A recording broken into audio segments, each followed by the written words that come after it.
The last question I'd like to ask you, Professor Sharrett, is do you think that Iranian President Mahmoud Ahmadinejad's art advisor is correct when he says that the film is part of a comprehensive U.S. psychological war aimed at Iranian culture? Well, we have to consider that the film 300, like most of the films that fill up the multiplexes, are made by corporations. There's a big difference in the film industry now compared to the film industry, say, when I was a child or teenager, college student, whatever, when we still had something called the Hollywood studio system.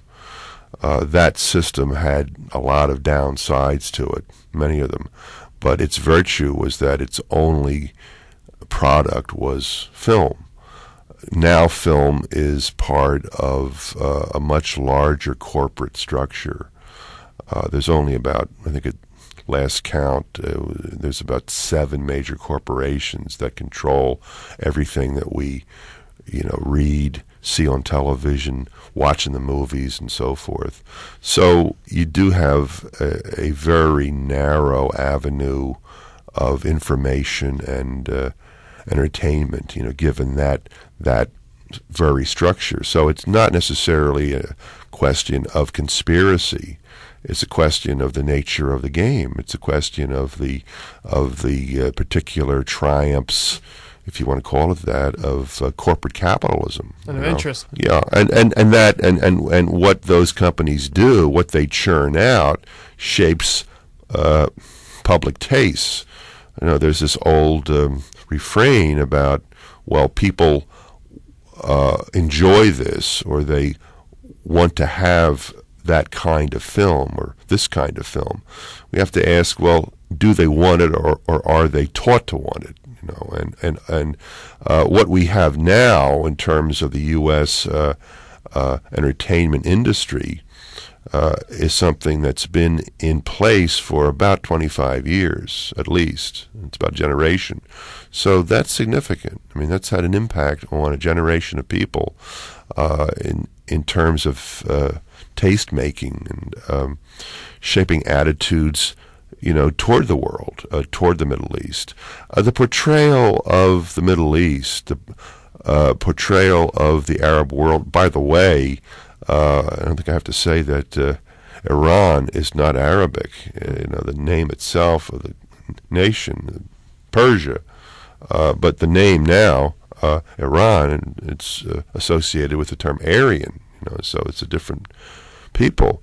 But that aside, you can look at the portrayal of the Arab world going back at least 30 years, long prior to what's happened since 9/11, and you see this image of Arabic people as, pretty much like the American Indian, in earlier westerns, just like screaming savages and so forth. So that's been going on for some time, and one issue there is why, what's been going on.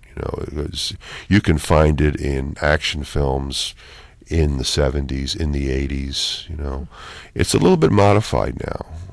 It's not quite as overt all the time. Sometimes it is, but it has a real history. The Arab is the new racial other in place of blacks, Native Americans, and others, Orientals, so-called Asian peoples, and so forth. The question is whatever tends to serve dominant interests. And again, it's not a question of a conspiracy, so I wouldn't take that kind of interpretation. It's about tendencies within the industry, and the tendency of industries to reflect what's happening within the halls of state. They don't have to be told to do it. They do what they see as being profitable. Well, unfortunately, we're out of time for today. Thank you, Professor Sharrett, for coming in and sharing your insight, and we look forward to seeing you again soon. For the Global Current, I'm Boyd DeLonzo. اول اشي لازم نمتلكه هي المبادرة، اسمها يفهم استغرق إدارة ناديها محاضرة. احنا بمصارعة اللي من زمان ثبتونا فيها بينادوها مامرة، وعدم وعي اللي مخليها. اعرفكم عن نفسي، انا من بلد اسمها اللي فيها اللي بوتها ما بدفع الثمن، وفيها اللي بهدلن الناس اللي عملوا غلطوا بنوا على ارضهم، وكل اللي بيصير بس عشانهم لوحدهم غير. وقف على موقف اللي شرف ودير العقول